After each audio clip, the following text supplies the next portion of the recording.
Recording.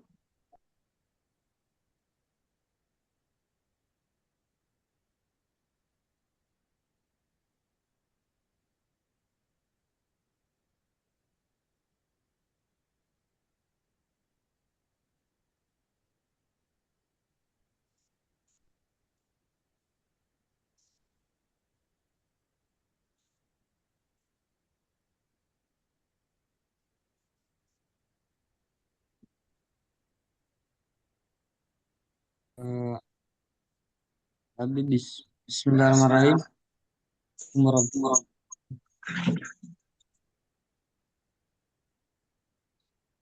Eh, Bersyukur kita panjatkan kehadirat Allah Subhanahu Wa Taala. Nah, berkat limpah dan hingga pada hari ini diberi kesehatan serta kesempatan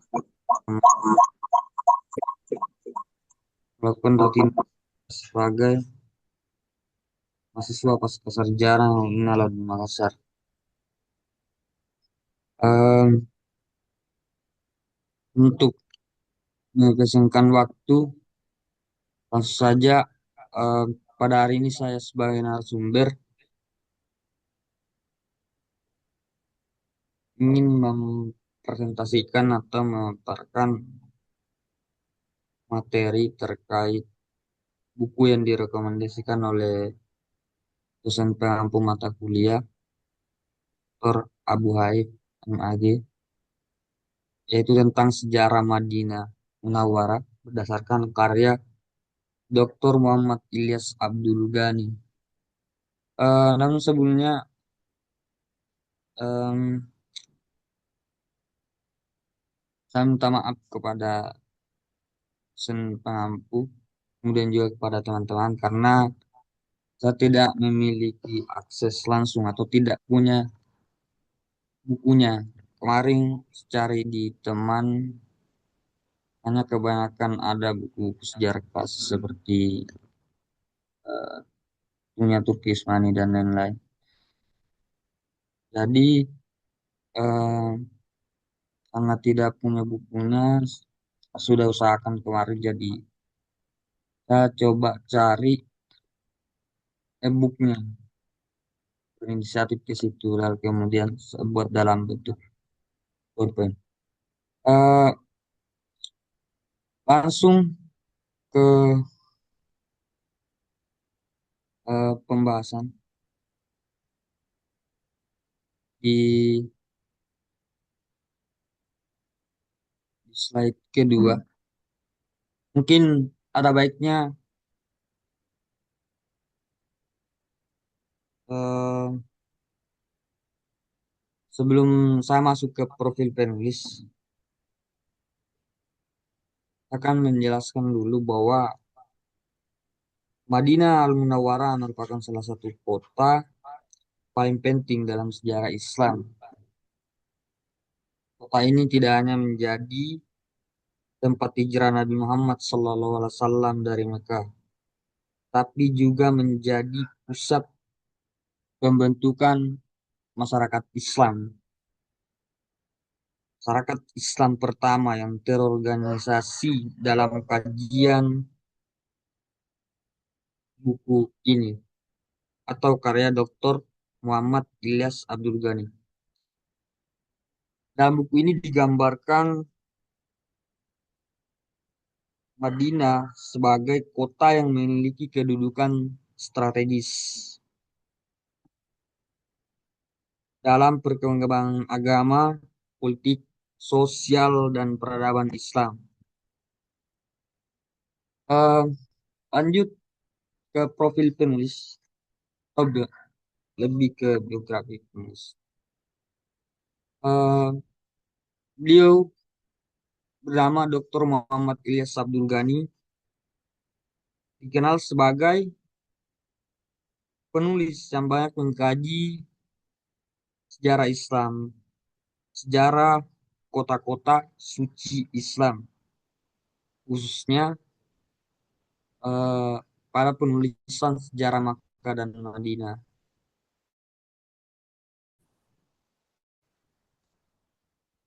Karya-karyanya memadukan data sejarah, dokumen visual, dan penjelasan yang mudah dipahami sehingga dapat digunakan oleh kalangan akademisi maupun masyarakat umum. Eh, ini itu saja seputar profil. Langsung masuk di eh, letak geografis Madinah.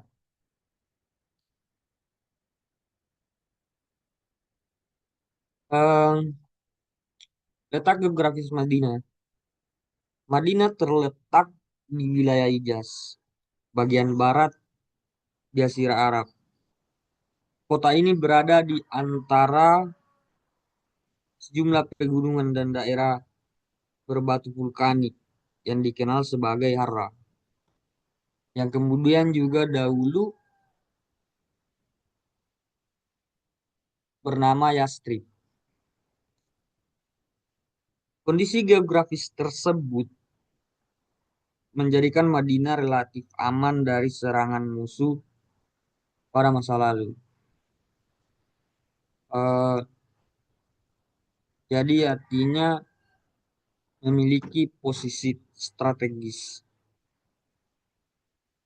Selain itu, keberadaan sumber air dan lahan pertanian menjadikan Madinah lebih subur dibandingkan sebagian besar wilayah Arab lainnya. Faktor inilah yang kemudian menyebabkan kota tersebut berkembang menjadi pusat pemukiman dan perdagangan sebelum datangnya agama Islam.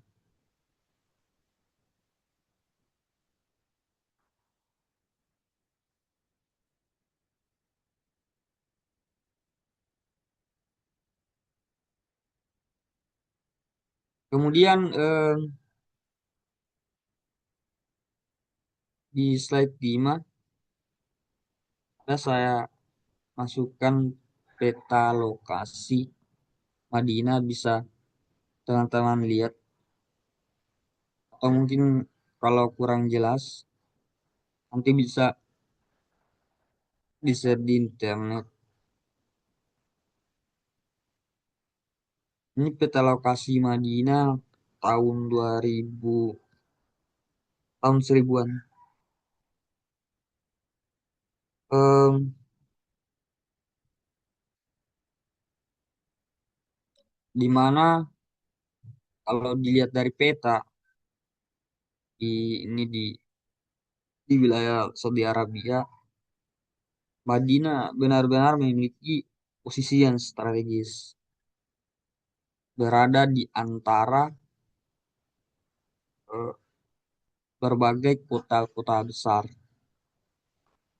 Kemudian eh, di dalam buku ini juga digambarkan atau dijelaskan bahwa sebelum dikenal sebagai Madinah, eh, seperti yang disebutkan tadi bahwa sebelumnya bernama Yastrib yang dihuni oleh berbagai kelompok masyarakat. Penduduk utamanya terdiri atas suku Aus dan Khazar. Sementara komunitas Yahudi juga memiliki pengaruh yang cukup besar dalam kehidupan ekonomi dan sosial masyarakat.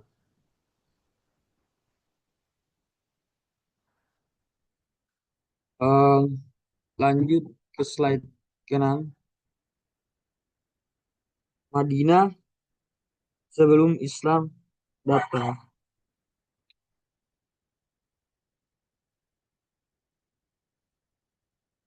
Seperti yang saya bahasakan tadi bahwa Madinah sebelum Islam datang itu belum menjadi Madinah, melainkan masih bernama Yastrib yang dihuni oleh suku Aus, suku Khazar, dan komunitas Yahudi yang memperlihatkan kondisi sosial Madinah sebelum Islam datang. Kemudian pada kondisi politik ada juga beberapa konflik antar suku. Misalnya tidak ada pemerintahan yang stabil. atau struktur stabilitas stabilitas politik itu banyak menuai kontradiksi. Eh, Kemudian lanjut ke bagian slide ke-7, peristiwa hijrah. Dalam buku karya Abdul Ghani ini, hijrah Nabi Muhammad SAW dari Makkah ke Madinah pada tahun 622 Masehi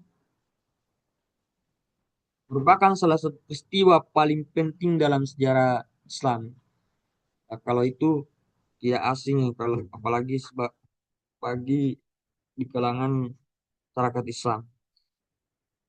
Peristiwa ini tidak hanya menandai perpindahan tempat tinggal Nabi Sallallahu Alaihi Wasallam, tapi juga menjadi awal pembentukan masyarakat Islam yang mandiri. Seperti yang saya sebutkan di awal tadi bahwa Madinah ini adalah negara Islam pertama. Em, Kemudian setibanya di Madinah, Nabi Muhammad SAW disebut disambut dengan baik oleh penduduk setempat. Hijrah menjadi titik awal perubahan besar yang membawa Madinah menuju kemajuan sosial, politik, dan keagamaan yang belum pernah terjadi sebelumnya. Kemudian di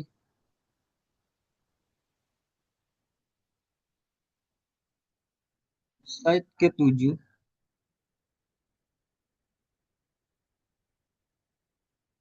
slide ke-8,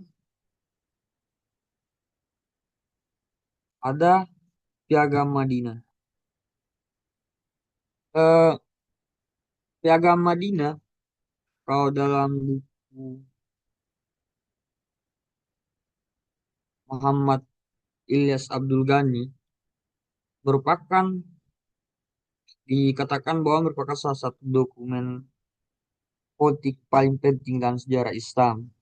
Piagam ini disusun oleh Nabi Muhammad SAW sebagai dasar hubungan antar kaum Muslim Yahudi. Artinya, misalnya persamaan warga sudah jalin antara hak-hak masyarakat di situ. Kemudian ada kebebasan, kerjasama pertahanan, dan keadilan sosial. Tapi kurang episode itu. Eh,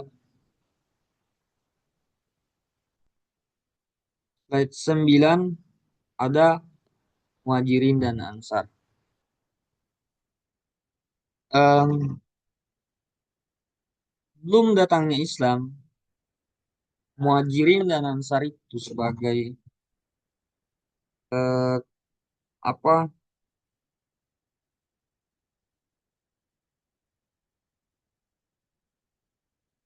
sebentar.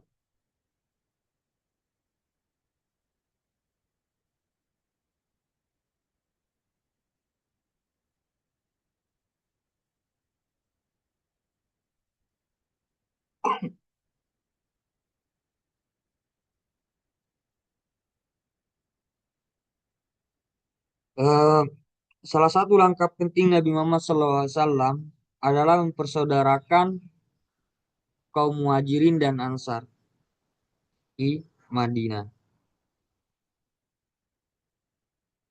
Kaum Muhajirin merupakan penduduk Makkah yang berhijrah ke Madinah, sedangkan Ansar adalah penduduk Madinah yang menerima dan membantu mereka. Nah, kebijakan ini berhasil menghilangkan perbedaan sosial dan ekonomi yang berpotensi menimbulkan fondasi kuat bagi terbentuknya masyarakat Islam yang harmonis dan bersatu. Eh, Persaudaraan Islam, solidaritas sosial, hingga integrasi masyarakat. Bisa dilihat pada gambar yang saya cantumkan di sebelah kanan. Eh, Mohon maaf teman-teman, kalau misal Tiba-tiba ini apa? Laptop saya casnya bisa sambung ke HP Zoom-nya. Eh, Kemudian lanjut kepada slide berikutnya, Masjid Nabawi. Eh, Banyak dikisahkan atau banyak diceritakan dalam buku karya Muhammad Ilyas Abdul Ghani tentang Masjid Nabawi ini, di mana fungsi utamanya sebagai tempat ibadah, pusat pendidikan, pusat pemerintahan, dan lebih-lebih sebagai pusat dakwah Islam. Eh, Kemudian pada slide 11 perkembangan peradaban Madinah. Seperti yang saya sampaikan tadi, bahwa ada beberapa perkembangan dalam eh, peradaban Madinah tersebut. Nah, setelah menjadi pusat pemerintahan Islam, Madinah berkembang pesat dalam berbagai bidang. Misalnya aktivitas perdagangan meningkat, tapi itu pada bidang perkembangan ekonomi. Kemudian sistem administrasi negara mulai terbentuk dan pendidikan Islam kembali secara meluas. Dari Madinah pula, ajaran Islam menyebar ke berbagai wilayah Jazirah Arab, hingga akhirnya berkembang menjadi peradaban besar yang memengaruhi sejarah dunia. Kemudian, eh, adapun kontribusi Madinah dalam peradaban Islam, sudah sebagian sudah saya jelaskan tadi bahwa pertama itu Madinah berkontribusi sebagai negara Islam pertama, kemudian pusat pemerintahan Islam, model masyarakat multikultural, yang terakhir pusat penyebaran Islam. Eh, Sebagai kesimpulan, Madinah merupakan pusat lahirnya peradaban Islam yang berhasil mentransformasikan masyarakat yang sebelumnya terpecah menjadi masyarakat yang berlandaskan persatuan, keadilan, dan nilai-nilai Islam dalam karya Dr. Muhammad Ilyas Abdul Ghani, memberikan gambaran komprehensif mengenai perkembangan sejarah Madinah sejak masa pra-Islam hingga menjadi pusat peradaban Islam. Eh, Lebih dan kurangnya mohon dimaafkan. Saya bisa bilang fastabikul khairat. Assalamualaikum warahmatullahi wabarakatuh. Mungkin itu saja sampaikan, saya kembalikan kepada eh, forum atau bisa dilanjutkan ke materi kedua pada mata kuliah Sejarah Islam Indonesia.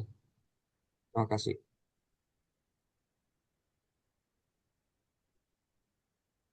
Ya, lanjut ke Islam apa? Sejarah Islam Indonesia. Ya.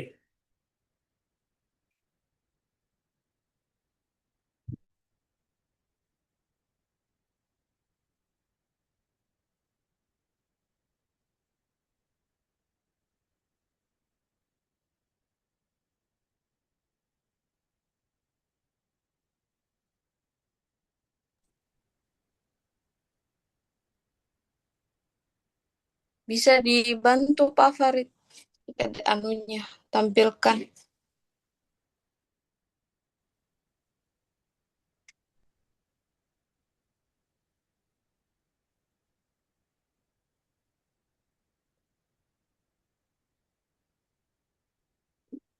Yang PDF ya?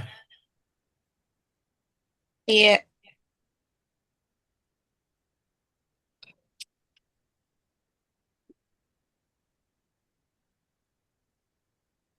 Dasari Dewi di. iya. Sudah. Hmm. Bismillahirrahmanirrahim. Assalamualaikum warahmatullahi wabarakatuh. Waalaikumsalam warahmatullahi wabarakatuh. Kesempatan pada dosen pengampu Dr. Abu Haif MAG dan teman-teman sekalian. Baiklah, mata kuliah kedua saya akan memaparkan yakni makalah peranan keturunan Arab di Indonesia, bidang pendidikan, sosial, dan politik.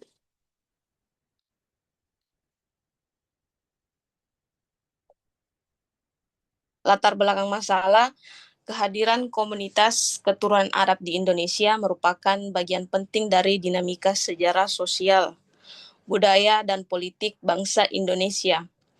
Migrasi masyarakat Arab, khususnya dari wilayah Hadramaut, Yaman, telah berlangsung sejak berabad-abad lalu melalui jaringan perdagangan dan dakwah Islam yang menghubungkan Timur Tengah dengan Nusantara. Dalam perkembangannya, komunitas Arab Hadrami tidak hanya berfungsi sebagai kelompok diaspora yang mempertahankan identitas budaya asalnya, tetapi juga mengalami proses integrasi yang kuat dengan masyarakat lokal sehingga melahirkan komunitas Arab di Indonesia yang memiliki kontribusi signifikan dalam berbagai bidang kehidupan bangsa. Penelitian-penelitian mutakhir menunjukkan bahwa keturunan Arab di Indonesia memainkan peranan strategis dalam pembentukan identitas keislaman, penguatan nasionalisme, serta perkembangan pendidikan dan politik nasional. Jadi saya singkat-singkat saja. Peranan keturunan Arab di Indonesia dalam bidang pendidikan dan sosial dalam mendukung perkembangan masyarakat Indonesia. Kehadiran keturunan Arab di Indonesia tidak hanya berkaitan dengan aktivitas perdagangan dan penyebaran Islam, tetapi juga memberikan kontribusi yang signifikan dalam bidang pendidikan dan kehidupan sosial masyarakat. Sejak abad ke-19 hingga abad ke-20, komunitas Arab Hadrami telah berperan sebagai agen perubahan sosial melalui pendirian berbagai lembaga pendidikan Islam yang menjadi pusat pengembangan ilmu pengetahuan dan pembentukan karakter umat. Proses migrasi masyarakat Hadramaut ke Nusantara membawa tradisi keilmuan Islam yang kemudian berkembang melalui jaringan ulama, pesantren, madrasah, dan organisasi pendidikan modern. Dalam konteks ini, pendidikan menjadi sarana utama untuk mentransmisikan nilai-nilai keagamaan sekaligus membangun kesadaran sosial di tengah masyarakat Indonesia. Jadi salah satu bentuk kontribusi nyata keturunan Arab dalam bidang pendidikan adalah pendirian organisasi Al-Irsyad Al-Islamiyah pada tahun 1914 yang dipelopori oleh tokoh keturunan Arab, yaitu Syekh Ahmad Surkati. Organisasi ini memperkenalkan sistem pendidikan Islam modern yang mengintegrasikan ilmu agama dan ilmu umum dalam kurikulumnya. Melalui jaringan sekolah Al-Irsyad yang tersebar di berbagai wilayah Indonesia, komunitas Arab Hadrami berhasil memberikan akses pendidikan yang lebih luas bagi masyarakat Muslim,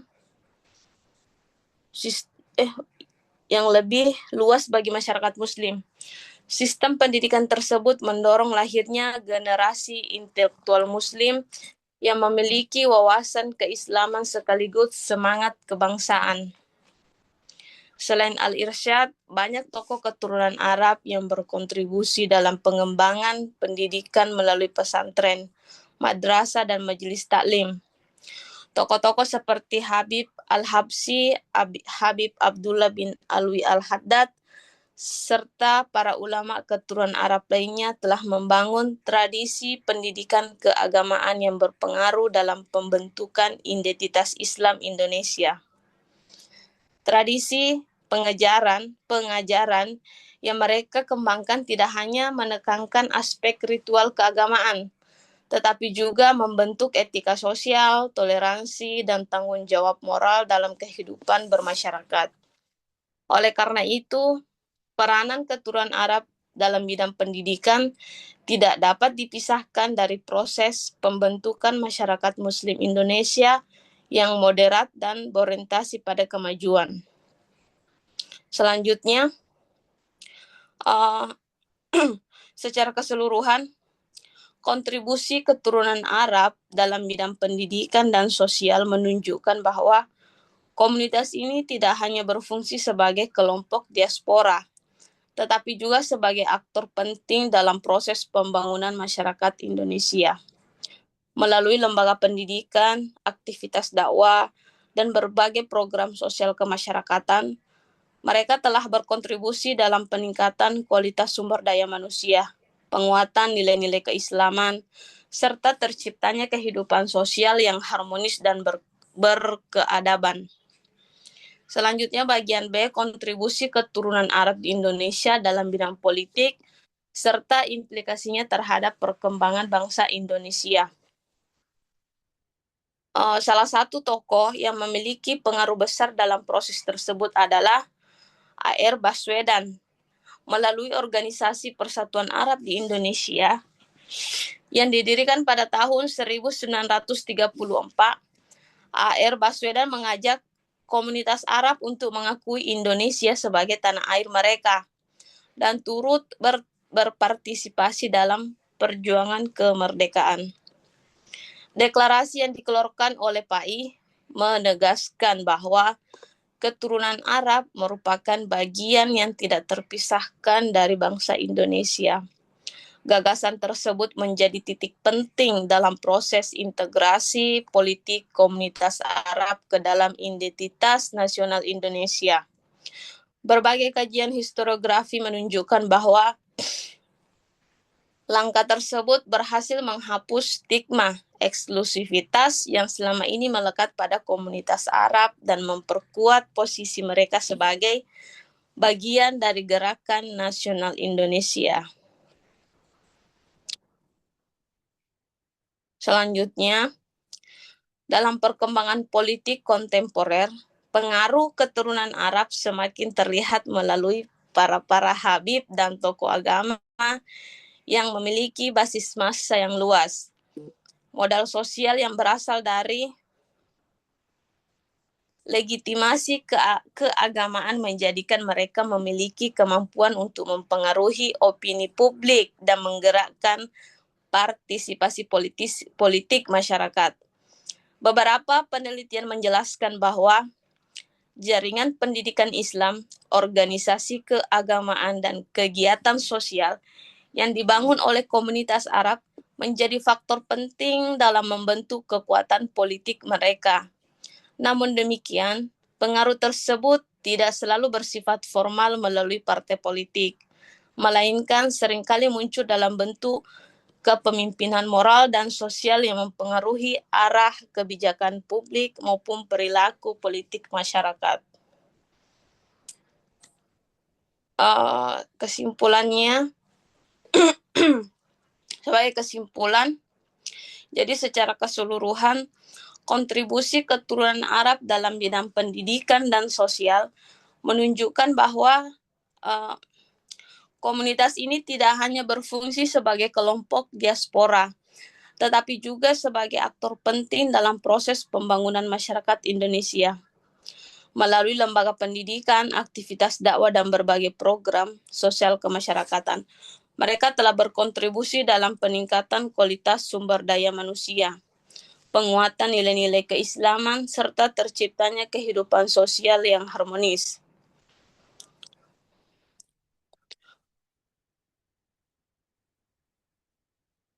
Implikasi yang dapat ditarik dari proses pengumpulan referensi sumber data maupun dalam menganalisis data, saya peroleh dari literatur sebagai bermanfaat bagi pribadi dan membantu mendorong, mempelajari dan memahami lebih jauh dalam mata kuliah sejarah Islam Indonesia. Jadi saya kira itu untuk pemaparan makalah peranan keturunan Arab di Indonesia bidang pendidikan, sosial, dan politik. Terima kasih. Saya alihkan ke moderator.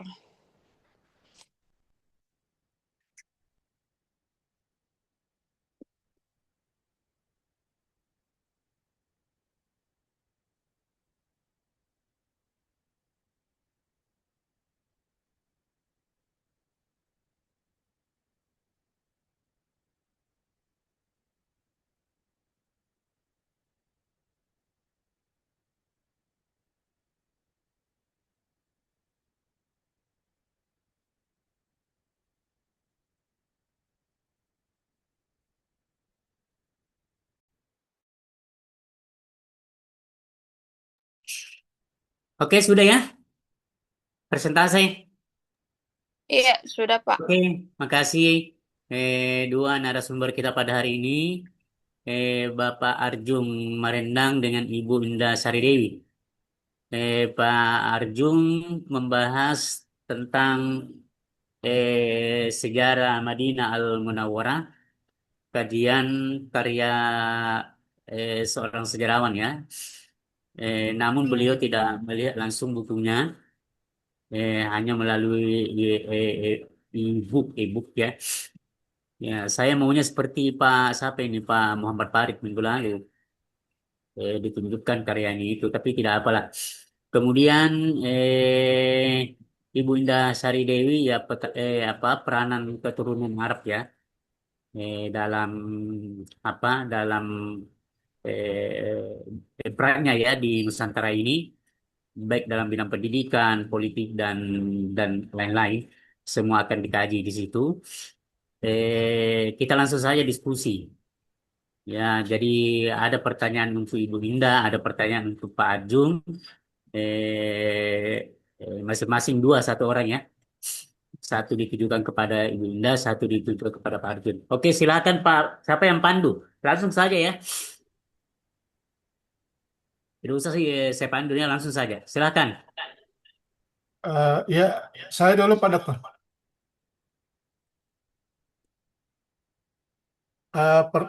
Pertama kepada Ibu Indah Sari Dewi.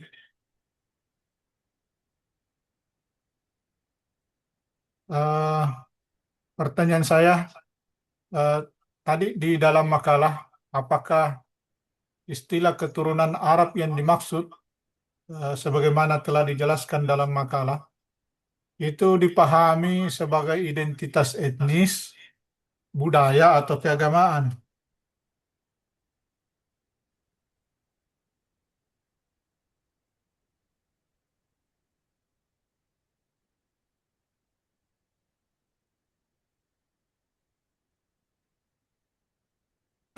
Kemudian untuk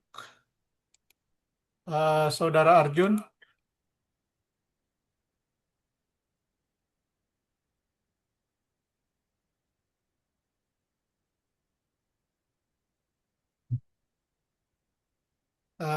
terkait buku Sejarah Kota Madinah Al-Munawwarah karya Dr. Muhammad Ilyas Abdul Ghani, yang ingin saya tanyakan terkait begitu banyak keutamaan Madinah, termasuk situs-situs suci dan peristiwa penting Islam di dalamnya. Apakah penulis, dalam hal ini Dr. Muhammad Ilyas Abdul Ghani, itu lebih berfungsi sebagai penyampai narasi religius daripada sejarawan kritis di dalam buku tersebut? Ya. Saya kira itu Pak Dokter dari saya. Terima kasih banyak.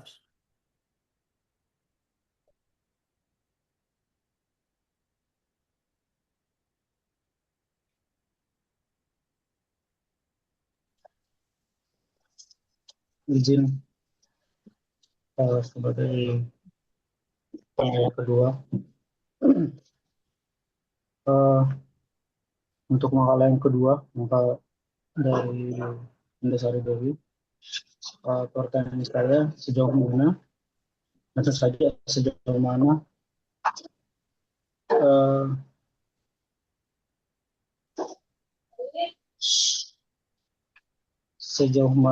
warisan pendidikan dan sosial komunitas Arab itu Halo? masih relevan dalam menghadapi. Halo? Iya Pak Dokter. Kenapa tidak ada kudengar? Oh. Cek. Halo? Udah Pak. Kenapa tidak ada kudengar? Izin Halo? menanggapi. Kedengaran Pak? Kita dengar, Ji. Ya Pak. Iya. Oke, silakan. Kenapa Pertanyaan saya untuk Indah Sari Dewi. Sejauh mana warisan pendidikan dan sosial komunitas Arab itu masih relevan dalam menghadapi tantangan masyarakat Indonesia kontemporer seperti globalisasi, kemudian pluralisme dan transformasi digital di masa sekarang. Mungkin satu saja pertanyaan saya Pak Dr. Afwan.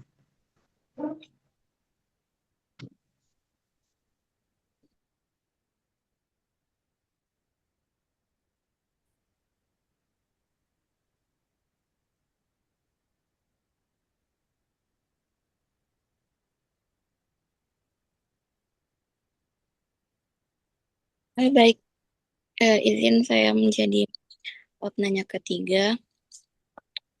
Terlebih dahulu saya ingin mengajukan pertanyaan kepada Saudara Arjuna Merendeng dalam mata kuliah studi naskah sejarah.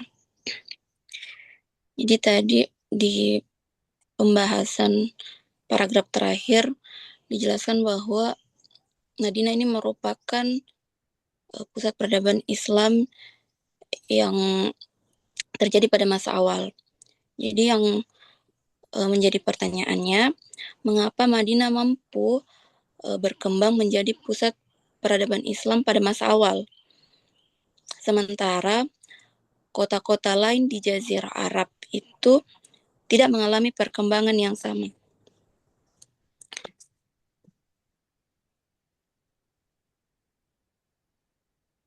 Selanjutnya, pertanyaan untuk Saudari Indah Sari Dewi, mata kuliah Sejarah Islam Indonesia. Jika sebagian besar tokoh keturunan Arab telah menunjukkan sikap komitmen terhadap nasionalisme Indonesia, mengapa isu identitas keturunan masih sering menjadi muncul dalam diskursus politik Indonesia, bahkan nggak sampai saat ini?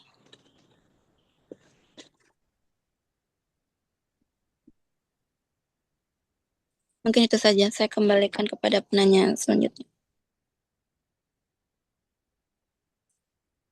Kalau bisa kirim juga di dalam bentuk apa di chatnya ini, di chatnya di Zoom kita, nah supaya bisa aku baca juga. Siapa dokter? Nah, pertanyaan-pertanyaan toh yang masuk.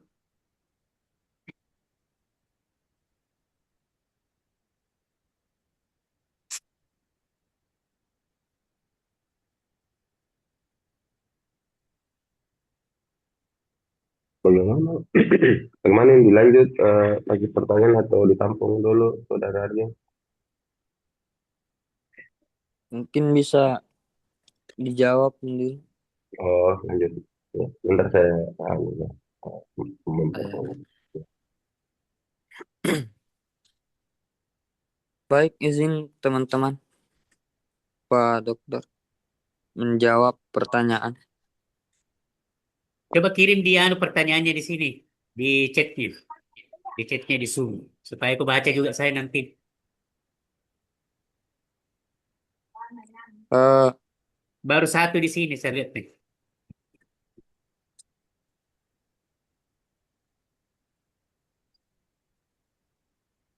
Coba kirim di sini. Ya. Ya, seringatkah ya? Silakan jawab dulu. iya, terima kasih. Yang ada di chat sini supaya Ustaz Bapak. Adapun pertanyaan dari Saudara Muhammad Farid Wajidi tentang buku karya Muhammad Ilyas Abdul Ghani, buku sejarah Madinah Al-Munawwarah, katakan ini banyak menampilkan keutamaan Madinah, situs-situs suci. Pertanyaannya, apakah penulis lebih berfungsi sebagai penyampai narasi religius atau keagamaan daripada sejarawan kritis? Kalau untuk membandingkan apakah beliau sebagai penyampai narasi dalam bukunya atau sebagai sejarawan kritis, saya melihat kalau misalnya dari latar belakang kita bisa lihat itu apa-apa yang kemudian dijelaskan, baik awal hijrahnya Rasulullah ke Madinah, kemudian bagaimana dia merubah kota Madinah itu sampai ada bangunan-bangunan bersejarah seperti Masjid Nabawi, Qiblatain, Jabal Uhud. Bahkan ada beberapa dokumen seperti piagam Madinah. Nah, kalau saya melihat dari ada dua pandangan yang mungkin saya bisa berikan. Kalau dilihat dari judul buku dikatakan kitab. Dan demikian kalau kita sebut kitab, berarti kita asumsikan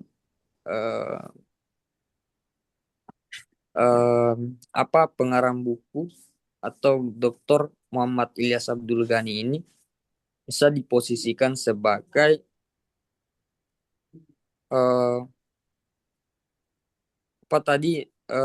penyampai narasi religius atau keagamaan. Namun di lain sisi, kalau asumsi pribadi saya ini, tadi kan berdasarkan judul buku. Tapi kalau melihat dari isi bukunya, itu dia lebih sebagai sejarawan kritis. Kenapa? Karena dalam bukunya berbicara secara universal, baik membicarakan politik, sosial, ekonomi, dan budaya. Bahkan sampai menjelaskan bagaimana Madinah sebelum Islam itu datang, seperti suku-suku di dalamnya, itu juga dijelaskan. Jadi sebagai kesimpulan, kalau dipandang dari judul buku, karena buku ini disebutnya kitab, maka Dr. Muhammad Ilyas Abdul Ghani bisa diposisikan sebagai penulis atau penyampai narasi religius atau keagamaan. Namun kalau dilihat dari isi buku, berdasarkan analisis saya sebagai pembaca buku, itu bisa menjadi sejarawan kritis karena berbicara secara universal. Mungkin saja untuk Dara Muhammad Farid Wajidi, sebenarnya mungkin itu bisa kita asumsikan sendiri, baca nanti bukunya. Apakah menurut teman-teman, khususnya pada Saudara Muhammad Farid Wajidi, apakah itu lebih beliau sebagai penyampai narasi religius atau mungkin sejarawan Islam, sejarawan kritis? Tapi bagi saya ya seperti tadi. Kemudian untuk pertanyaan selanjutnya dari Tuti Wayuni. Tadi di inti pertanyaannya itu, maka mengapa kemudian Madinah mampu berkembang menjadi pusat peradaban Islam pada masa awal, sementara kota-kota lain di Jazirah Arab tidak mengalami perkembangan yang sama? Nah, kalau kita melihat ke belakang, Madinah kan tempat lahir Nabi, melainkan kota suci Mekah. Namun di Mekah, kalau dalam sejarah perjalanan Rasulullah SAW mendakwakan Islam itu kan tidak diterima. Bahkan ada sejarahnya beliau mendakwakan Islam secara pelan-pelan atau berbisik-bisik, dari individu ke individu, lalu kemudian ke kelompok, keluarga, sampai pada masyarakat. Nah, itu yang pertama kalau dipandang dari bagaimana awal mula penyebaran Islam dilakukan oleh dakwah Rasulullah SAW.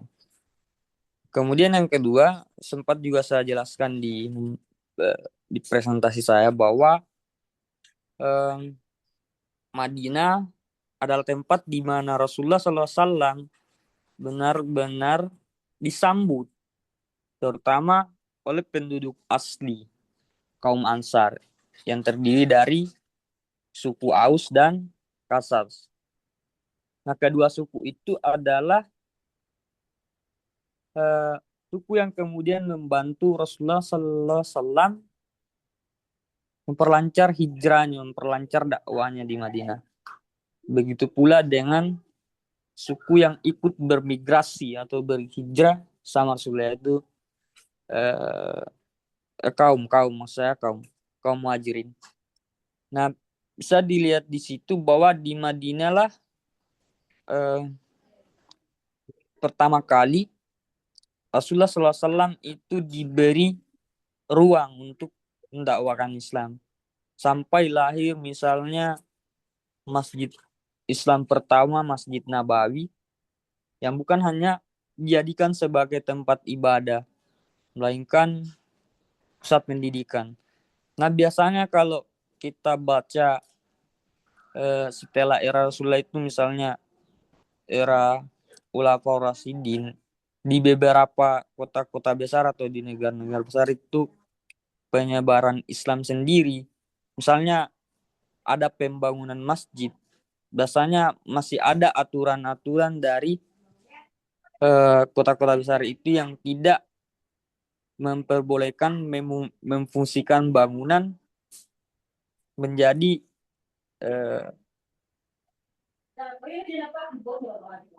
dua fungsi atau lebih dari satu. Nah, sementara di Madinah, kalau kita mengambil contoh dari Masjid Nabawi itu bukan hanya sebagai tempat ibadah, melainkan pusat pendidikan dan pusat relasi Islam di situ. Jadi itulah yang kemudian dan juga di situ juga wilayah yang kemudian sangat lama dan sangat sering dikunjungi oleh Rasulullah SAW, sehingga itulah hal-hal yang saya jelaskan tadi yang mengakibatkan perkembangan Islam di Madinah itu lebih pesat daripada kota-kota Jazirah Arab yang awalnya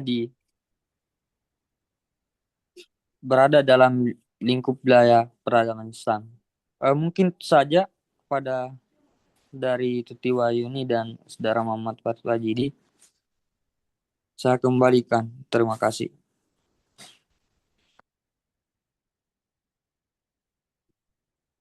Sudah semua dijawab pertanyaannya ya Arjun. Kajian naskah. Iya Pak, sudah Pak. Siapa yang bertanya itu dulu, Bang? Dari Saudara Muhammad Farid Wajidi dia. Pak Farid dulu coba lihat dulu Pak Farid.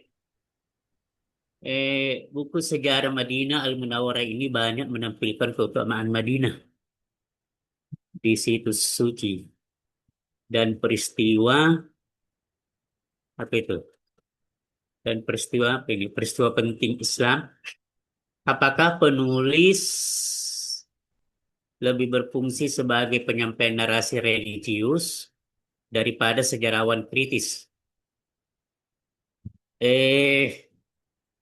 Tahun berapa ini karyanya, tulisannya? Tahun berapa? Tahun 2005 kalau nggak salah. Oh iya, oke, sudah. Nah, tahun beliau menulis karya ini adalah tahun 2025. Nah, kita ingin tahu apakah beliau ini Pak, siapa namanya Pak penulis ini? Siapa lagi namanya penulis yang tadi? Arjun. Dr. Muhammad Ilyas Abdul Ghani. Ya. Apakah Pak Ilyas Ghani ini memakai rujukan primer? Nah, yang mana saja rujukan primer kalau ingin menulis sejarah? Ini kan peristiwa yang terjadi ini adalah abad ke-7. Nah, sedangkan beliau tulis tahun abad ke-21. Nah, apakah beliau menggunakan rujukan eh, ada rujukan primer yang ditulis di abad ke-7? Nah, itu yang seharusnya. Nah, kalau beliau menggunakan ada, berarti beliau apa yang beliau narasikan terkait dengan Madinah Munawwarah sekarang ini, berarti itu sebuah narasi yang benar, ya toh? Nah, benar karena beliau menggunakan sumber primer. Tapi kalau beliau menggunakan sumber sekunder, benar juga, ya.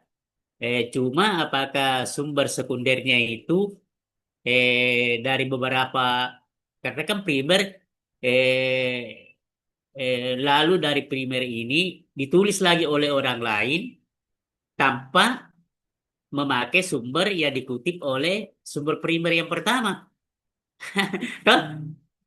Jadi misalkan maksudku begini, maksudku begini Pak Farid ya, Pak Farid menulis sumber primer dipakai, Pak Farid toh? Iya, Pak Dokter. Nah, Pak Farid sumber primer. Kemudian ketika Pak Farid menulis sumber primer dibaca oleh Arjun. Nah, Arjun juga ingin menulis, ya toh?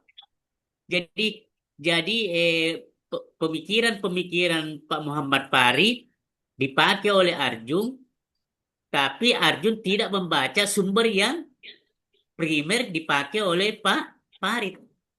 Berarti sekunder. Pak Farid ini sekunder. Nah, jadi kepalitan data Pak Farid dijamin valid, sedangkan hasil dari Pak Farid ditulis lagi buku oleh Pak Arjun, tetapi memakai sumbernya Pak Farid. Berarti sumber kedua namanya itu. Pak Farid ini menjadi sumber kedua karena dia bukan pelaku langsung menyaksikan, membaca tulisan asli sumber primer. Nah, begitu ya. Nah, kalau itu yang dipakai, misalkan primer, berarti ditulis di abad modern, itu namanya sejarawan kritis. Begitu Pak ya, Pak Farid? Iya, Pak Dokter. Ya, jadi kalau bedanya itu sejarawan eh, eh, periode klasik dengan modern, klasik itu sebenarnya dia tidak kritis, mengutip saja baru dia tulis. Sedangkan periode modern itu adalah metodologinya kaya dan menganalisis secara mendalam sumber primer dan sekunder yang ada. Nah, itu namanya sejarawan kritis. Nah, apakah Pak Farid, siapa yang penulisnya ini menggunakan primer, lalu menulis di abad modern ini, berarti dia di samping menarasikan, berarti juga tulisannya itu diklaim sebagai sejarawan kritis Pak Farid. Siapa tadi penulisnya ini? Siapa tadi penulisnya? Dr. Muhammad Ilyas Ya, Abdul Ghani. Muhammad Ilyas. Jadi Ilyas ini tulisannya Pak Farid, menurut sebagaimana pertanyaannya, apakah sekedar menyampaikan? Tidak sekedar, karena dia menggunakan sumber primer, menulisnya, berarti berdasarkan data fakta dia tulis. Nah, lalu dia narasikan, disertai dengan kritis. Nah, jadi sumber-sumber yang dia kutip sebagai primer, tentu dia kritisi, baru dia menarik sebuah kesimpulan, lalu lahirlah karyanya ini. Nah, jadi itu saya cirinya. Kalau periode modern ditulis itu pasti kaya dengan metodologinya. Pasti kaya dengan metodologinya. Kalau kaya dengan metodologinya, itulah namanya sejarawan kritis, Pak Farid. Iya, Pak Dokter. Nah, kalau Pak Farid menulis sejarah kritis, membandingkan sumber satu dengan sumber yang lain, baru menarik sebuah kesimpulan, itu namanya kritis, Pak Farid. Iya, Pak Dokter. Nah, kalau kita baca bukunya A, baca B, baca D, dan di abad modern ini, begitu modelnya, membandingkan sumber primer, sumber sekunder, bahkan ada lagi satu, sumber tertier. Kalau tiga-tiganya dibandingkan itu, berarti Bapak seorang sejarawan modern kritis. Nah, begitu. Itu cirinya, ya. Jadi Kak, kita sekarang ketika menulis sejarah ini disebut semua sejarawan kritis, bukan lagi sejarawan klasik ya. Nah, kalau dulu itu tanpa menulis saja, menarasikan saja. Nah, tanpa melihat metodologisnya. Sedangkan kita melihat metodologinya. Salah satu ciri metodologi itu adalah mengumpulkan berbagai macam sumber yang ada, lalu dikritis itu kan artinya dibaca, ditelaah, dibandingkan. Itu namanya kritis. Baru menarik sebuah kesimpulan dengan kita punya narasi sendiri yang kita gunakan. Nah, begitu ya. Sudah. Sudah itu ya, Pak Farid. Kemudian apa lagi nih?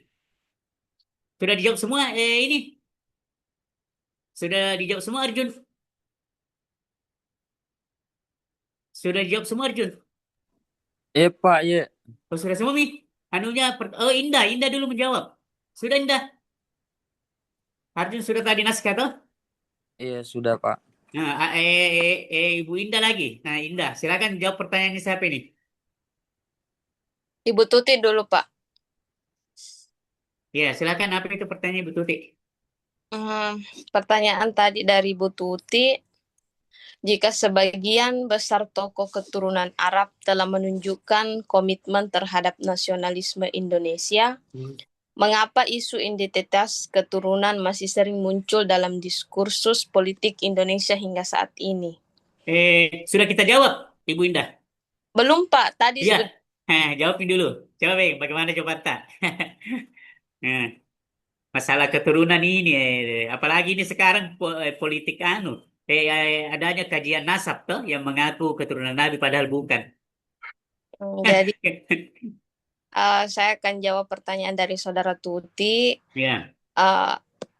Meskipun banyak tokoh keturunan Arab telah menunjukkan komitmen yang kuat terhadap nasionalisme Indonesia sejak masa perjuangan kemerdekaan, isu identitas keturunan masih sering muncul dalam diskursus politik. Mengapa? Karena identitas etnis dan asal-usul sering dijadikan alat untuk membangun citra, memperoleh dukungan politik atau menyerang lawan politik. Dan selain itu, faktor sejarah, stereotip sosial dan kurangnya pemahaman masyarakat terhadap proses integrasi berbagai kelompok etnis ke dalam bangsa Indonesia turut menyebabkan isu keturunan terhadap turut menyebabkan isu keturunan dan tetap menjadi bahan perdebatan. Padahal secara konstitusional dan dalam konsep kebangsaan Indonesia yang menjadi dasar adalah status kewarganegaraan dan komitmen terhadap bangsa dan bukan asal-usul keturunan seseorang. Jadi oleh karena itu munculnya isu identitas keturunan lebih sering mencerminkan dinamika politik dan sosial kontemporer daripada mempertanyakan loyalitas suatu kelompok terhadap Indonesia.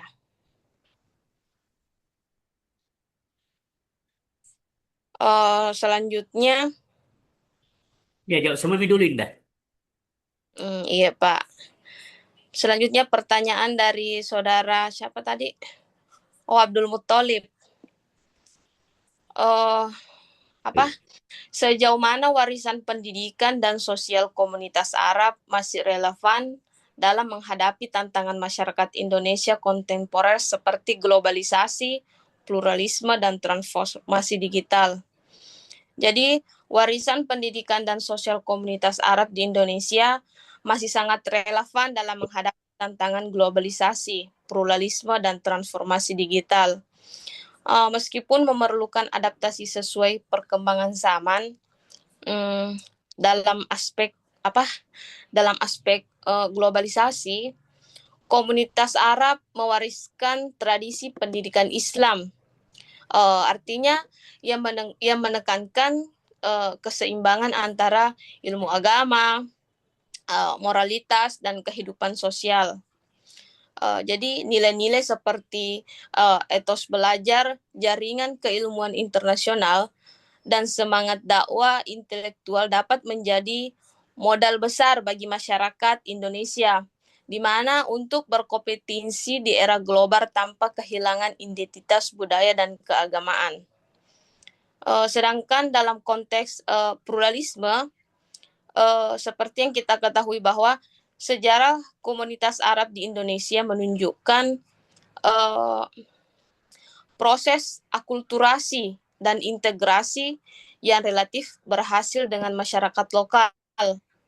Jadi banyak tokoh keturunan Arab yang tidak hanya memperjuangkan kepentingan kelompoknya, tetapi juga berkontribusi dalam pembentukan identitas kebangsaan Indonesia. Jadi seperti itu yang saya ketahui. Selanjutnya, pertanyaan dari saudara Pak Farid Wajedi. Apakah istilah keturunan Arab dalam makalah yang dipahami sebagai identitas etnis, budaya, atau keagamaan? Jadi, istilah keturunan Arab perlu dijelaskan secara konseptual, karena tidak semua keturunan Arab di Indonesia memiliki identitas yang sama. Sebagian mempertahankan tradisi dan jaringan sosial Arab Hadrami, sementara sebagian lainnya telah berasimilasi secara penuh dengan masyarakat lokal. Jadi oleh karena itu kategori keturunan Arab tidak boleh dipahami secara homogen, tapi melainkan sebagai kelompok yang memiliki keragaman identitas sosial, budaya, dan politik. Seperti itu, Pak. Sekira pertanyaan ketiga teman-teman sudah saya jawab semua. Saya alihkan ke moderator. Atau ada tambahan? Keluar Pak.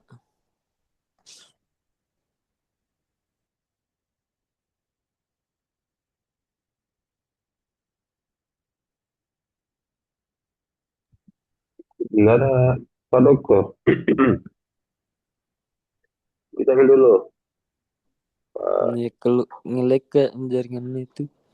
Bu Dokter tuh tiba dulu jelaskan. Ya.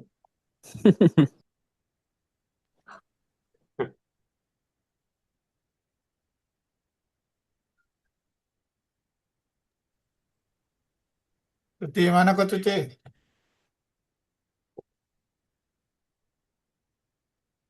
Mengantuk Farid, mesin Tuti itu. Farid kalau cari tuh kayak enak. Nah, mana kau tuh?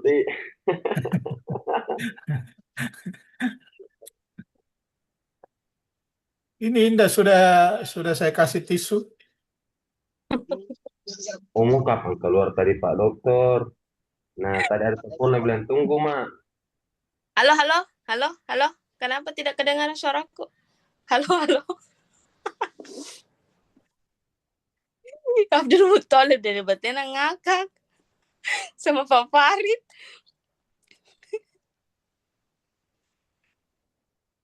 Tidak masuk ini, jelek kapan jaringannya. Amin. Kita Pak Syadino. Kenapa? Sisa kita tidak bertanya toh? Biar nih, tidak bertanya lebih cepat lagi selesai ngantuk, Kak. Bukan. Sudah biar cepat selesai. Oke, ada mi, anak kah? Tuti, pergi aku dulu cuci muka.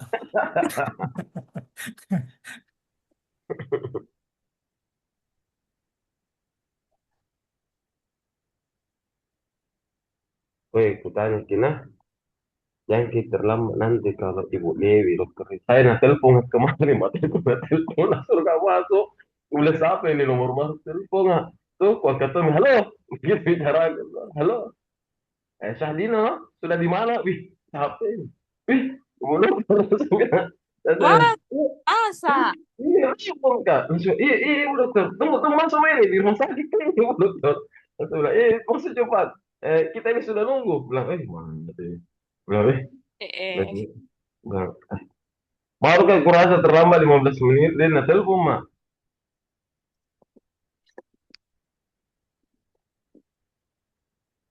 Hai, kayak gagal apa? Ya nama tahu ini. Cinaku Pergi, basah. saya pergi mak barang bersih ini baru pertop.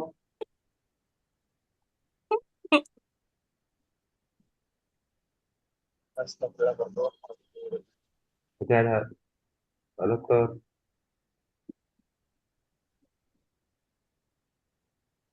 Halo? Bergabung, Mak. Oh, Bergabung, oh Mak. iya, iya. Ya. Iya Pak Dokter. Oke.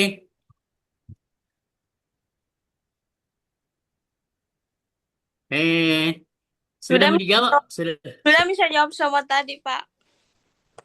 Aku dengar. Keluar Tunggu Ki? dulu. Oh, keluar, Kak.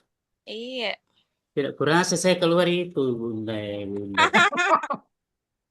Kenapa hilang semua chatnya nih? Tidak muncul, Ki. Begitu ya Pak Dokter kalau Oh, eh, saya ulang di sini, anu. bergabung. Arjun, Arjun. Saya ulang, Ki, Arjun.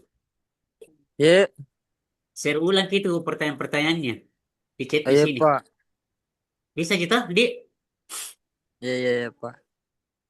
Lihat ke dulu. Kena keluar, Kak. Ibu Indah, suruh Ki keluar. Keluar nih. Tidak didengar, mau dijawab. Mana Pak Talib tuh, Pak Farid, Ibu Iya Indah. Pak Dokter. Bilang keluar, Maki. Hilang lagi Ibu Indah. Apa-apa itu tadi pertanyaannya Ibu Indah? Terkait peranan keturunan Arab di? Iya. Nah, begini. Eh, seharusnya ini judulnya nanti ke depan diubah nih. Eh, keturunan Arab yang mana sebenarnya? Karena yang ada sekarang di Nusantara ini, eh, eh, yang datang di Nusantara ini itu adalah orang-orang Yaman. Yaman. Orang-orang Yaman, mereka itu adalah datang dibawa oleh kolonial pada masa itu, tahun 1900-an sebelum kita merdeka. Nah, sebelum kita merdeka, yang datang adalah orang Yaman. Nah, itulah yang berkembang tinggal di Nusantara ini, eh, eh, apa? Mendirikan pesantren, kawin mawin, itu Yaman. Dan mereka Yaman ini ternyata ketika ada kasus muncul, dia mengaku keturunan Nabi. Dia adalah keturunan Nabi dengan bergelar Habib. Nah, jadi karena bergelar Nabi, keturunan Nabi katanya ada darahnya Nabi dalam tubuhnya. Nah, jadi kita harus hormati, kita hargai, bahkan banyak klaim-klaim eh, eh, yang menyatakan lebih mulia mereka dibandingkan ulama yang ada di Nusantara asli. Dan itu sudah lama terjadi. Nah, jadi ini ulama-ulama Jawa penasaran, apakah betul dia itu adalah keturunan Nabi, orang Yaman ini, orang Arab Yaman. Nah, lalu diteliti oleh ulama-ulama Nusantara. Karena perilakunya Habib ini yang mengaku keturunan Nabi, mereka tidak ada pekerjaannya. Hanya suka mendawir, meminta uang kepada kiai, yang dia minta 10 juta, 20 juta, 30 juta. Kemudian suka menjelek-jelekan pemerintah, menjelek-jelekan ulama Nusantara. Nah, menganggap penduduk pribumi asli sebagai kelas kedua dan dia kelas pertama karena dia keturunan Nabi, jadi harus dihargai. Nah, sehingga dipandang enteng kita, dianggap kecil, tidak ada nilai kita mau dijadikan jongos, orang-orang Jawa itu jadikan jongos. Nah, ini menjadi persoalan. Itu sudah lama terjadi sejak zaman kolonial. Ketika perang-perang mereka tidak pernah terlibat. Mana ini Arab Yaman tidak ada berperang. Nah, baru dia klaim fakta sejarah bahwa dialah berjuang. Dalam bidang politik mereka bergerak mengusir penjajah. Ya, nah, mendawir, mengaburkan sejarah bahwa mereka melakukan perjuangan, pemalsuan kuburan-kuburan, ya kuburan Wali Songo diklaim sebagai sebagai kuburan orang Yaman, ulamanya Yaman. Nah, nah, ini yang jadi persoalan. Nah, maka muncullah seorang tokoh modern namanya namanya eh siapa namanya ini? Yang dari Banten. Siapa namanya ini dari Banten? Kiai Haji Imaduddin Usman Al-Bantani. Nah, itu orang hebatnya NU melakukan penyelidikan karena ini pesantren yang ada di Nusantara khususnya Jawa, itu tempatnya mereka mendawir ya. Bukan hanya mendawir tapi meminta istri orang. Nah, bahaya kalau ada cewek cantik dia mau ambil karena dia kan gagah. Kemudian apalagi ajaran-ajarannya Habib ini mengatakan kalau ingin masuk surga cintai dia sebagai keturunan Nabi. Nah, orang Jawa kan memang cinta kepada keturunan Nabi, apalagi dari kalangan Nahdien, kan Nahdien itu yang paling kental Jawa toh ya. Nah, ini adanya perilaku-perilaku yang tidak baik itu. Masa iya keturunan Nabi seperti Bahar bin Smith, Habib Rizik, ya? Apa iya keturunan Nabi itu seperti itu perilakunya? Nah, penasaran ini, Pak Kiai. Lalu selama 2 tahun, 3 tahun beliau melakukan penelitian, ternyata mereka itu adalah bukan keturunan Nabi. Nah, itu. Nah, bahkan berdasarkan kajian-kajian kitab oleh Pak Kiai Imaduddin dan sudah mempresentasikan di Timur Tengah, nah, ternyata Habib yang mengaku Habib Yaman ini orang Yaman itu bukan keturunan Nabi. Jadi semua garis Yaman, Ba'alawi itu bukan keturunan Nabi. Bahkan mereka itu DNA-nya mirip dengan DNA Yahudi Askanesi. Nah, jadi mulai sekarang kan ya. Jadi politik identitas keagamaan yang mereka gunakan ingin mencoba memalingkan sejarah itu sudah tidak lagi. Bahkan mereka Pak Prabowo itu presiden sudah diberikan laporan. Hati-hati, mereka semakin bertambah di Nusantara ini. Sudah mulai melakukan pemalsuan data-data sejarah. Ya, pejuang-pejuang Nusantara diganti kuburannya menjadi keturunan Habib. Memang begitu. Jadi mereka tidak gunakan senjata, tapi menghilangkan situs-situs sejarah Nusantara, baru dia klaim dirinya. Nah, mendirikan pesantren-pesantren. Nah, ini kan ada kasus pemerkosaan lagi tuh pesantren. Ternyata itu orang Habib, ya pesantrennya Habib. Ditangkap sudah ya. Nah, jadi begitu. Jadi sekarang ini keturunan Arab yang ada itu yang besar jumlahnya itu adalah Yaman. Mereka adalah keturunan Yahudi Askanesi. Nah, saya tertarik selalu baca itu ada di YouTube. Biasanya kita baca-baca itu kan. Mana ini narasumber. Biasanya kau baca itu. Hah? Hah? Kau baca aja itu Indah. Harus kau ganti itu makalahmu. Menulis ulang ke itu. Yang kau bahas itu tidak benar itu sekarang. Justru politik. Nah, seperti Anies itu. itu Anis Yaman Askanesi itu bukan keturunan Nabi ya.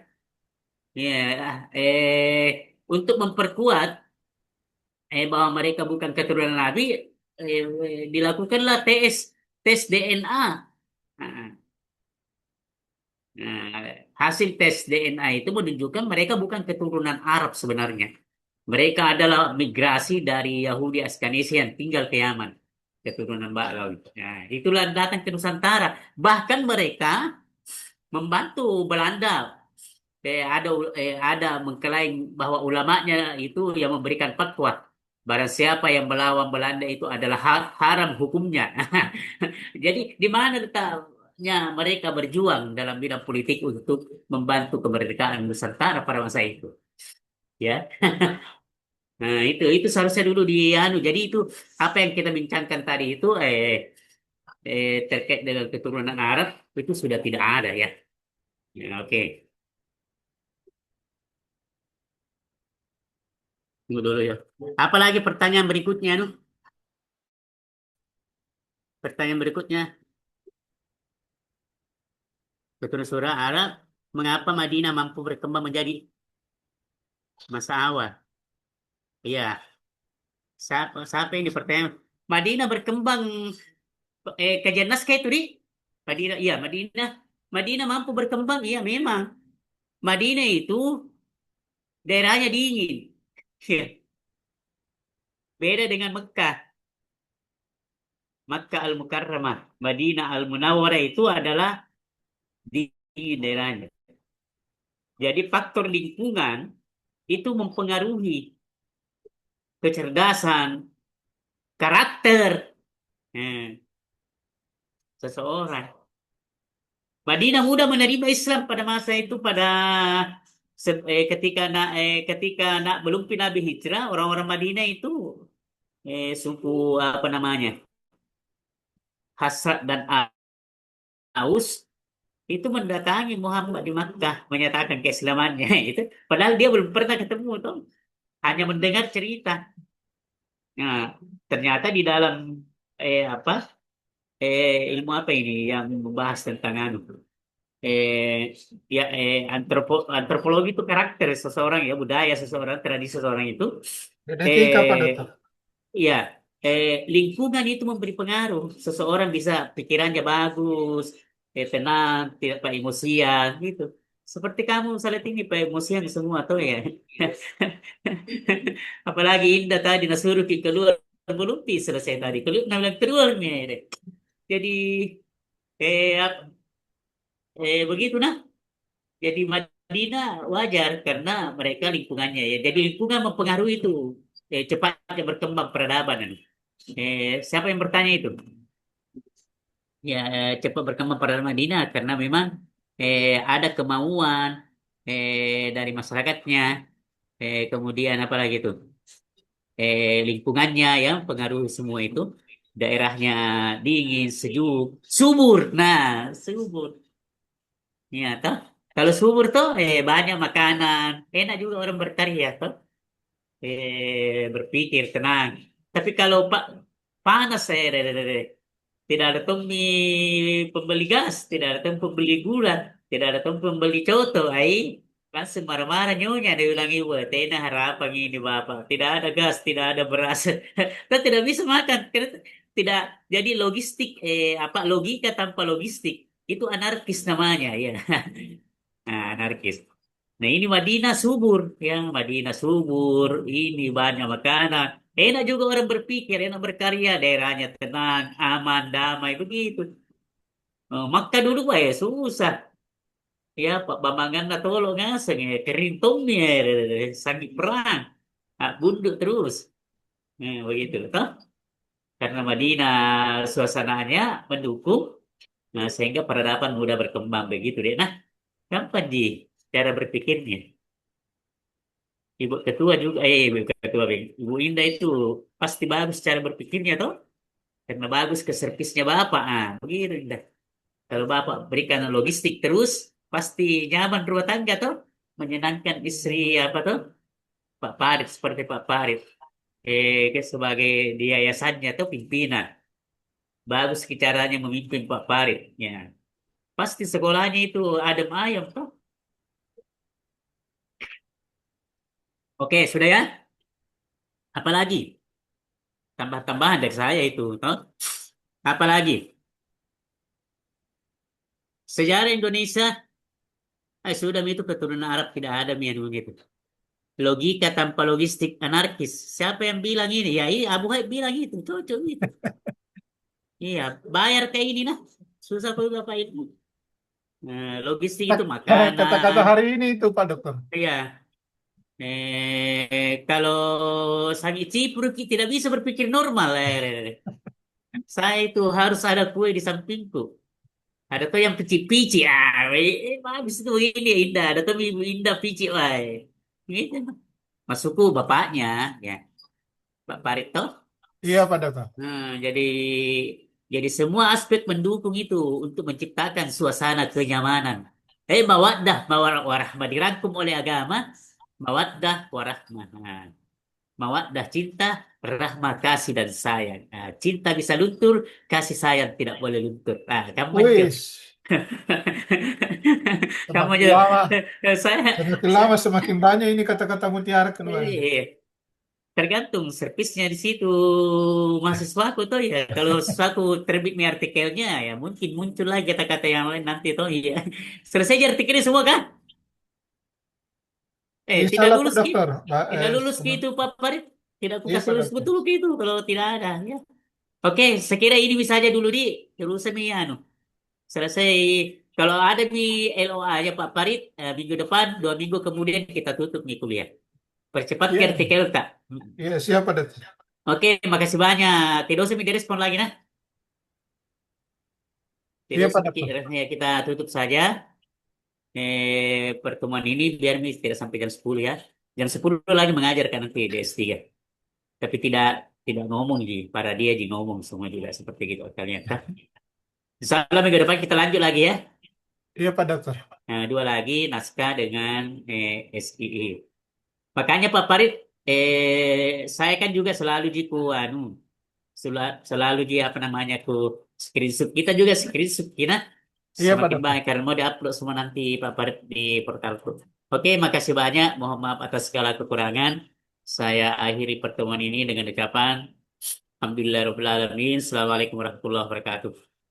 Waalaikumsalam Waalaikumsalam. warahmatullahi Saya wabarakatuh. saya keluar Minah dari Lum. Banyak Silakan. Pak. Ya.